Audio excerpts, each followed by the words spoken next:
شام الہی ظہیر تشریف لاتے ہیں. نعرہ تکبیر. علامہ تیرا قافلہ، علامہ تیرا قافلہ، علامہ صاحب قدم بڑھاؤ، علامہ صاحب قدم بڑھاؤ. اہل حدیث کا ایک حکمران. نعرہ تکبیر، نعرہ تکبیر. صلی اللہ رسول کریم اما بعد اعوذ باللہ من الشیطان الرجیم لقد کان لکم فی رسول اللہ اسوہ. دار و رسن کی گود کے پالے ہوئے ہیں ہم، سانچے میں مشکلات کی ڈھالے ہوئے ہیں ہم. وہ دولت جنوں کے زمانے سے اٹھ گئی، اس دولت جنوں کو سنبھالے ہوئے ہیں ہم. اور شہید قائد کے بارے میں وہ ہزار دماغوں کا ایک انسان جانے کہاں کھو گیا ہے. قلم کی عظمت اجڑ گئی ہے، زبان کا دور بیان گیا ہے. جو رکے تو کوہ گراں تھے ہم، جو چلے تو جان سے گزر گئے. رہے یار ہم نے قدم قدم تجھے یادگار بنا دیا. میں اپنے تمام رفقا کا، قاری ابو بکر صدیقی کا، اپنے برادر عبد الوحید کا، اپنے تمام بزرگوں کا، ام حماد کا، تمام مفتی صدیق کی اولاد کا اللہ تعالیٰ ان کو گری کے رحمت فرمائے. اور جمعیت میں شامل ہونے والے تازہ باتازہ اس ہراول دستے کا تہہ دل سے مشکور ہوں کہ انہوں نے آپ سے ہم کلام ہونے کا موقع عنایت فرمایا. آج کی یہ جو تقریب ہے اسی طرح معزز برادر عزیز تسلیم قریشی صاحب کا، ان کے رفقا کا، سب کو میں خوش آمدید بھی کہتا ہوں، اہلاً و سہلاً بھی کہتا ہوں. آج کی تقریب جیسے کہ آپ جانتے ہیں جمعیت اہل حدیث پاکستان کے دفتر کا ایک افتتاح تھا. آپ نے دیکھ لیا وہ 40 سال سے جماعت کے اوپر مسلط مافیا جمعیت اہل حدیث کو بحال ہوئے ابھی ملک میں صرف 3 مہینے گزرے ہیں. خیبر سے لے کر کراچی تک علامہ شہید کے جانثار، وفادار، چوکیدار جاگ اٹھے ہیں. ہر طرف سے لبیک کی صدائیں بلند ہو رہی ہیں. وہ 40 سال سے آمریت کے پروردہ سرکاری اور درباریوں نے لاہور کے 14 تھانوں کے اندر مجھ فقیر کے خلاف درخواستیں جمع کرائی کہ بیگم کوٹ میں پروگرام نہیں ہو سکتا. میں نے کہا تھا میں اس باپ کا بیٹا ہوں جس نے ملتان کے ڈی سی کے سامنے یہ بات کہی تھی اگر ملتان عام ہاف باغ میں جلسہ نہیں ہوگا ڈی سی تیرے گھر کے سامنے ہوگا. دنیا کے سارے شیاطین مل جائے علامہ شہید کے اس فرزند کو بیگم کوٹ کانفرنس سے نہیں روک سکتے. اور آپ نے پھر دیکھا لوگ آندھی بن کے نکلے، طوفان بن کے نکلے، اپنے قائد کے بیٹے کی صدا کے اوپر لبیک کہتے ہوئے بیگم کوٹ چوک کے اندر ایک تاریخ کو رقم کیا.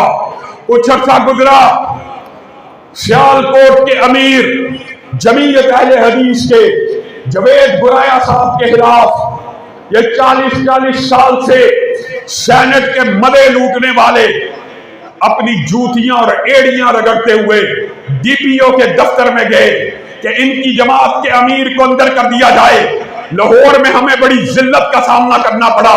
2 سینیٹروں نے اپنی پوری قوت اور طاقت کو لگا لیا، ایک جلسے کو نہیں روک سکے. ہم سیالکوٹ کے شہری ہیں، ان کے امیر کو 14 دن کے لیے اندر کر دیا جائے. آپ نے وہ منظر بھی دیکھ لیا. اللہ کے فضل و کرم سے 4 گھنٹے نہیں گزرے 14 دن کا ڈیٹینشن آرڈر جمعیت اہل حدیث نے اپنے پاؤں کے نیچے رونگ دیا. اور آج شیر سرگودا قاری ابو بکر صدیقی نے اس مدرسے میں اگر جمعیت اہل حدیث کے دفتر کا اعلان کیا تمہیں کیا تکلیف ہے؟ ڈی پی او کے پاس جاتے ہو، ڈی سی کے پاس جاتے ہو، سٹے لے کے آتے ہو. جاؤ آج سرگودا کے اندر بیٹھے ہوئے